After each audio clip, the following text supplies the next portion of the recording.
नमस्कार मंडळी, मी मेघा तुम्हा सर्वांचे एका नवीन ब्लॉगमध्ये खूप मनापासून स्वागत करते. कसं असतं ना मैत्रिणींनो, आपले वाढदिवस लहानपणापासून आपले आईवडील अगदी आनंदाने थाटामाटात साजरे करत असतात. पण आपल्यालाही त्यांचा वाढदिवस साजरा करता यावा यासारखं सौभाग्य नाही. तसंच आज हा व्लॉग आहे माझ्या आईच्या 61 पूर्तीचा. माझी आई सौ वर्षा कोलते यांचा 61 पूर्ती सोहळ्यानिमित्त हा व्लॉग आहे. कसं आहे, माझ्या आईला सगळ्यात आधी तर तिची जन्मतारीखच माहिती नव्हती. खूप वर्षानंतर जन्मतारीख माहिती झाली. त्यानंतर तिचा वाढदिवसाच्या वेळेला आम्ही तिघी बहिणी कोणत्या ना कोणत्या कामामध्ये बिझी असायचो. फोनवर विश करायचो, सगळं असायचं. कधी आई इकडे आली की आम्ही बड्डे साजरा करायचो. पण गेल्या वर्षी काय झालं होतं, नेमकं माझ्या बहिणीच्या शॉपचं ओपनिंग होतं आणि त्या गडबडीत आम्ही सगळे तिचा वाढदिवस विसरलो होतो. ती आम्हाला काहीच म्हणाली नव्हती.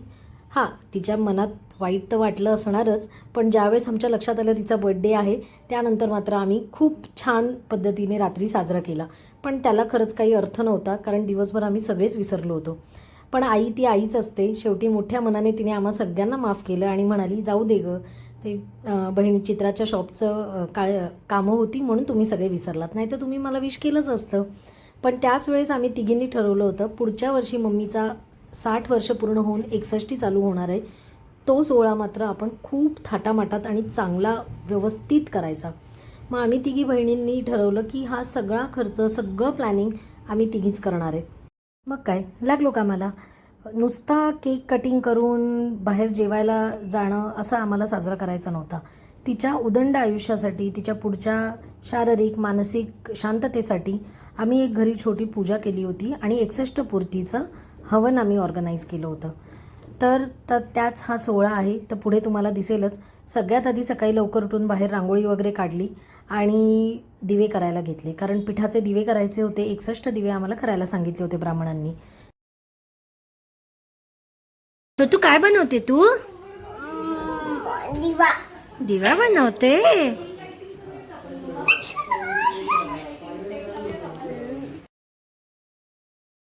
दिवे माझे बनवून झालेत आणि हे मी उकडून घेतले, कारण उकडून घेतले की ते कडक राहतात दिवे. आणि असं म्हणतात की देवांना तुपाच्या दिव्याने ओवाळायचं असतं आणि माणसांना म्हणजे जेव्हा 61 वगैरे असं असतं त्यावेळेस त्यांना तेलाच्या दिव्याने ओवाळायचं असतं. तर ते सगळं होईपर्यंत गुरुजी आले होते. गुरुजींनी अशी छान पूजेची मांडणी केली होती. कारण काय होतं, खूप गडबड होते गुरुजींच्या हाताखाली करायला. किती पण माणसं असेल ना तरी त्यांना कमीच पडतात. हे आणा ते आणा, तरी आम्ही सगळं पूजेचं सामान काढून ठेवलं होतं.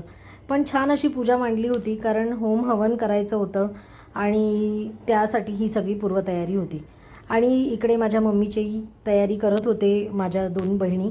माझं काय आहे ना, हे मेकअप हेअरस्टाईल ह्याच्या पलीकडे आहे मी. मला एवढं जमत नाही. हां, मी कशामध्ये निपुण आहे, रांगोळी काढा, काही घरातली कामं करा, सजावट करा, ह्यामध्ये मी एक्सपर्ट आहे. आणि माझ्या या दोन्ही बहिणी मेकअप वगैरे याच्यामध्ये. आणि बघा, आमची बड्डे गर्ल मस्त तयार झाली आहे. आणि खरंच माझी मम्मी इतकी छान दिसत होती ना, कारण ती कधीच नटत नाही, नेहमी साधी सिंपल अशी असते. आणि खरंच दृष्ट लागण्यासारखी मम्मी आज माझी दिसत होती. आणि पूजेला बसले मम्मी पप्पा. तिचं पहिलं औक्षण केलं मावशीने आणि नंतर पुढच्या पूजेला सुरुवात केली. कारण जवळजवळ 1.5-2 तासाची पूजा चालणार होती. त्यामुळे मम्मी पप्पांना पूजेला बसवलं आणि नंतर आम्ही तिघी बहिणी तयारी करायला गेलो. कारण आम्ही पण सुंदर दिसणं तितकंच गरजेचं होतं. माझी मम्मी पप्पा एवढे छान दिसत आहेत ना, आम्ही पण दिसायला हवं ना. तर मग आम्ही नंतर सगळं आवरलं आणि मग आम्ही तयारी करायला आतमध्ये गेलो. घरात वास्तुशांती केली नव्हती, त्यामुळे थोडासा एक विधी वेगळा असतो. ज्यांची वास्तुशांती झालेली आहे ज्या घराची, त्यांना थोडे कमी विधी असतात. कारण असं म्हणतात की जोपर्यंत वास्तुशांती होत नाही तोपर्यंत घरात कोणत्याही प्रकारचं होम हवन करता कामा नये. तर त्यापूर्वी एक छोटा विधी असतो, तर त्या विधीची सुरुवात केली होती. आणि त्यानंतर मग 61 पूर्तीचा होम हवन आणि पूजा होणार होती.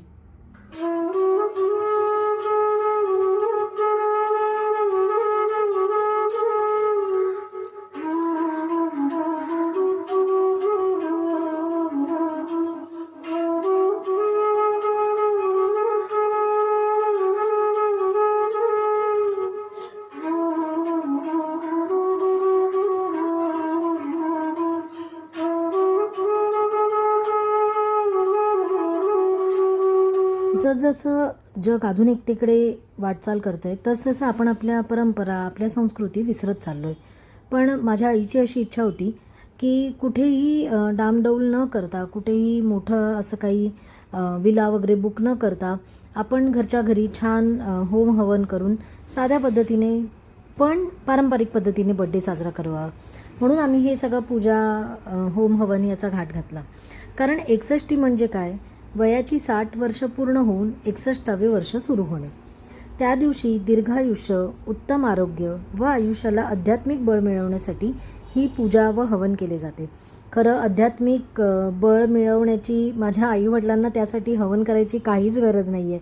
या आधीचा जर तुम्ही व्हिडिओ बघितला असेल तर माझ्या आईवडिलांनी नर्मदा मैयेची परिक्रमा 2 वेळा पूर्ण केली आहे, तीसुद्धा पायी. आणि खरंच काय म्हणतात ना की एक मोक्षाच्या वाटचाली म्हणजे मोक्षाच्या दृष्टीने वाटचाल त्यांची चालू झालेली आहे. पण तरीसुद्धा त्यातल्या त्यात हे होम हवन करायची मम्मीला खूप इच्छा होती.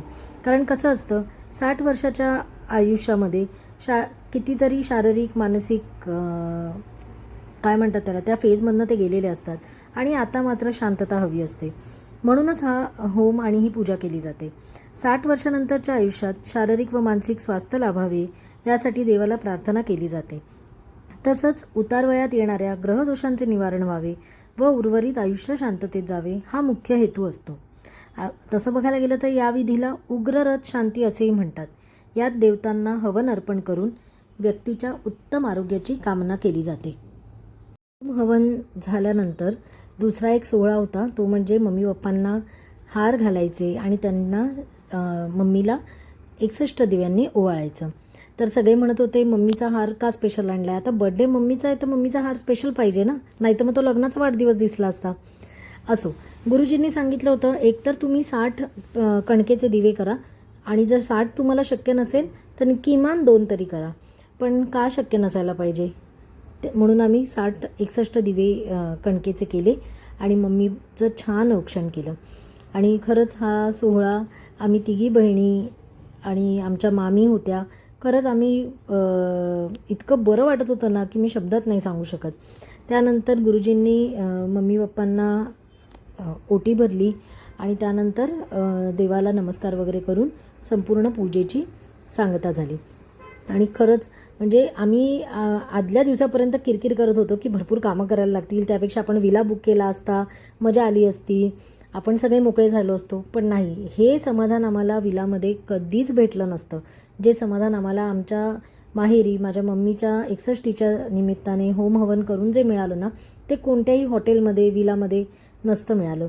आणि मैत्रिणींनो, खरंच आपण असं म्हणतो की 2 कामं वाचण्यासाठी आपण खरं कधी खूप अमूल्य असे क्षण मिस करतो. आणि बड्डे झाल्यानंतर मम्मीला आम्ही तिघींनी खूप थँक्यू म्हटलं की मम्मा हा गुड डिसिजन होता की आपल्या घरी आपण पूजा करावी.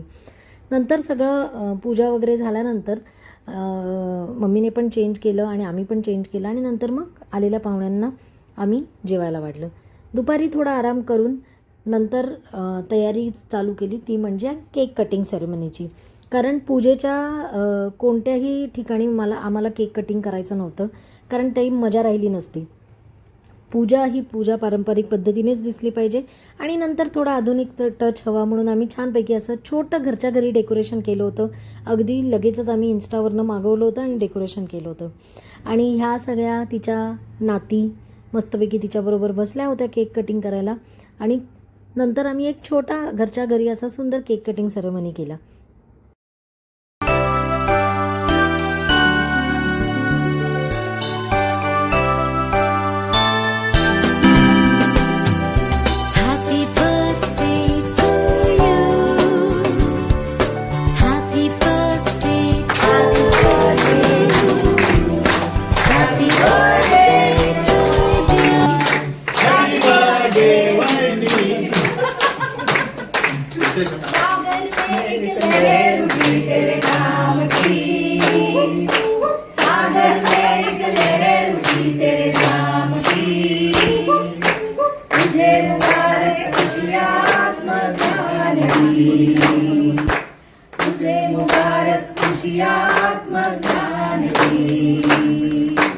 तुझको मैं अनंत में जाकर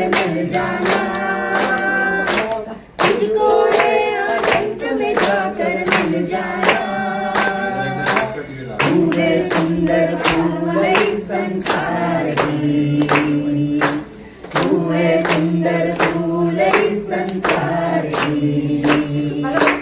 सारे दिन ये आए, बार बार दिल ये गाए, जो हजारों साल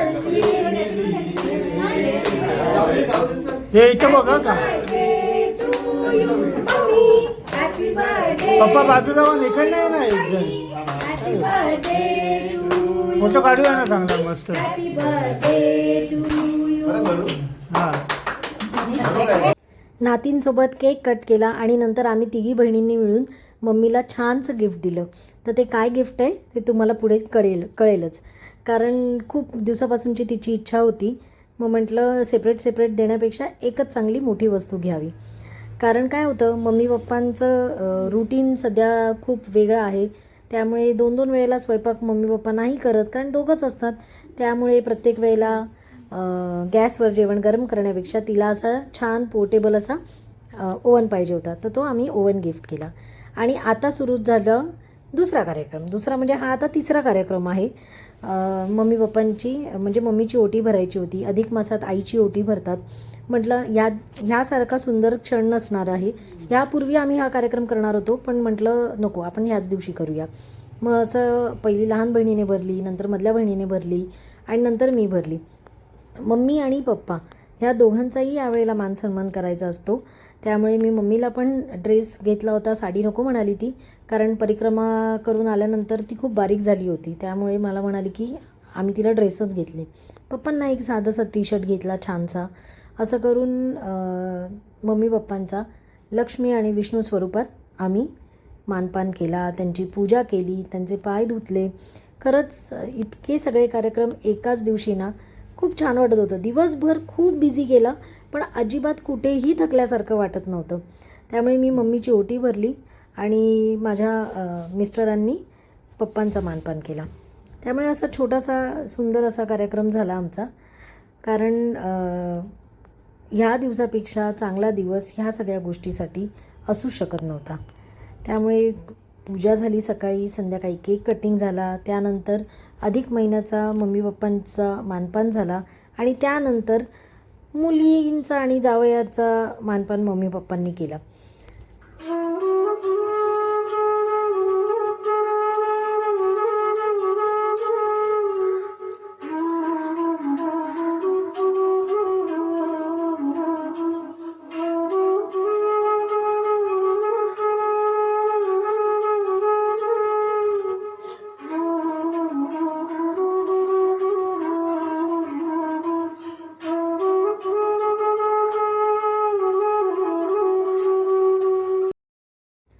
अधिक मासात लेक आणि जावयाचा मानपान करणे म्हणजेच त्यांच्या संसाराचा मानपान करणे आणि नात्यामध्ये गोडवा टिकून राहण्यासाठी मदत करणे.